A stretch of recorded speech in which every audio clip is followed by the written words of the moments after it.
Hi hello friends, welcome to my channel. ఈరోజు వీడియోలో చామదుంపల పులుసుని రుచికరంగా ఎలా తయారు చేసుకోవాలో చూద్దాం. ఈ వీడియోలో చేసిన విధంగా కనుక మీరు కూడా చేసుకుని తిన్నారంటే సూపర్ టేస్టీగా ఉంటుంది. ఇప్పుడు లేట్ చేయకుండా వీడియో చూసేద్దాం. చామదుంపల పులుసు తయారు చేసుకోవడం కోసం ముందుగా చామదుంపల్ని శుభ్రంగా కడుక్కోవాలి. తర్వాత కుక్కర్లో వేసుకొని అవి మునిగేలాగా వాటర్ పోసుకొని ఒక 3 విజిల్స్ వచ్చేంత వరకు కుక్ చేసుకోవాలి. తర్వాత కుక్కర్ మూత తీసేసి ఆ చామదుంపలు ఉడికించుకున్న ఈ చామదుంపల్ని పైన ఉన్న తోలు తీసి ఇలా చిన్న ముక్కలుగా కట్ చేసుకోవాలి. రౌండ్ ముక్కలుగా కట్ చేసుకొని పక్కన పెట్టుకోవాలి. ఇప్పుడు వేరే ప్యాన్ తీసుకొని దానిలో ఆయిల్ వేసుకోవాలి. 3 స్పూన్స్ వరకు. ఆయిల్ అనేది ఇక్కడ కొంచెం ఎక్కువగానే వేసుకోవాలి. ఈ కర్రీకి ఆయిల్ ఎక్కువగా పడుతుంది. ఆయిల్ హీట్ అయిన తర్వాత 1 స్పూన్ ఆవాలు, అలాగే 1 స్పూన్ జీలకర్ర, ఒక ఎండుమిర్చి, అలాగే వెల్లుల్లి రెమ్మలు కూడా ఎక్కువ వేసుకుంటే కర్రీ అనేది టేస్ట్గా ఉంటుంది. అలాగే కరివేపాకు కూడా వేసుకొని తాలింపుని వేయించుకోవాలి. ఈ తాలింపు అనేది వేగిన తర్వాత సన్నగా కట్ చేసి పెట్టుకున్న 1 కప్పు ఉల్లిపాయ ముక్కలు వేసుకోవాలి. ఈ ఉల్లిపాయ ముక్కలు అనేవి కొంచెం వేగిన తర్వాత ఒక టమోటాని చిన్న చిన్న ముక్కలుగా కట్ చేసుకొని వేసుకోవాలి. ఈ టమోటా అనేది కొంచెం మెత్తగా ఉడకటం కోసం మూత పెట్టుకొని ఒక 10 నిమిషాలు ఉడికించుకోవాలి. ఇప్పుడు టమోటా అనేది ఉడికిన తర్వాత మనం ముందుగా బాయిల్ చేసి కట్ చేసి పెట్టుకున్న చామదుంప ముక్కల్ని ఇందులో వేసుకోవాలి.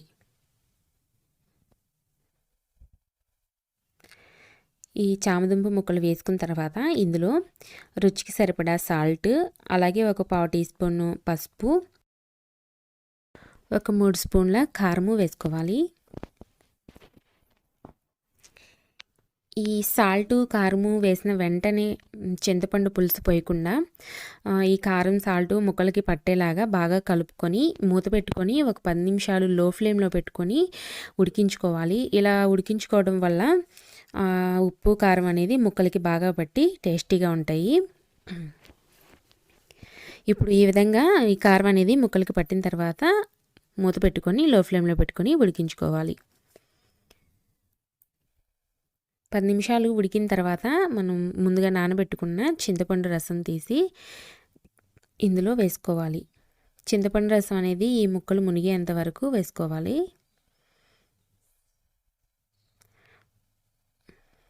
ఇలా చింతపండు రసం వేసుకున్న తర్వాత మూత పెట్టుకొని మీడియం ఫ్లేమ్లో కుక్ చేసుకోవాలి.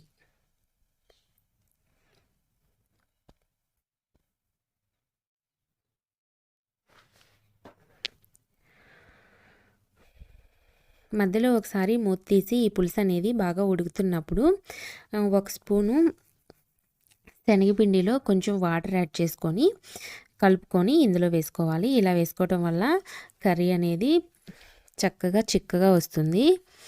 మరీ ఎక్కువ శనగపిండి వేసుకోకూడదు. 1 స్పూన్ వేసుకుంటే సరిపోతుంది. చక్కగా చిక్కబడుతుంది, టేస్టీగా ఉంటుంది. అలాగే ఒక 2 పచ్చిమిర్చి చిలుకలను కూడా వేసుకోవాలి. ఇలా వేసుకోవడం వల్ల కూర అనేది చాలా టేస్ట్ వస్తుంది. అలాగే ఈ కర్రీ తినేటప్పుడు మనకి చేపల కూర తిన్నంత ఫీలింగ్ వస్తుంది, అంత బాగుంటుంది. ఇప్పుడు ఇది చిక్కబడేంత వరకు ఉడికించుకోవాలి.